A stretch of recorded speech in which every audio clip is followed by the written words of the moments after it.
मित्रांनो, जसं की तुम्ही हा मिल्टन थर्मास रिपेअरिंग करत आहे, ज्याच्यामधला आपला पंप खराब झालेला आहे. तर चला मी तुम्हाला दाखवतो पंप कसा खोलायचा, कसा बदलायचा.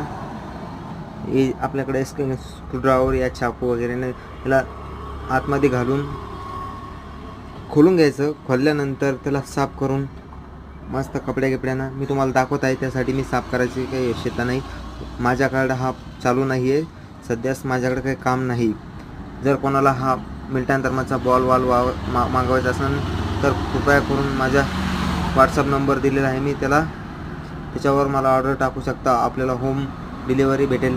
आणि नवीन असाल आपल्या चॅनलवर तर चॅनलला सबस्क्राईब, लाईक, शेअर करा. हा हॉटेलवाले मित्रांपर्यंत जास्तीत जास्त शेअर करा. हा मिल्टन थर्मासचा स्पेअर पार्ट आपल्याकडे सर्व संपूर्ण व रिपेअरिंग करून मिळेल. धन्यवाद.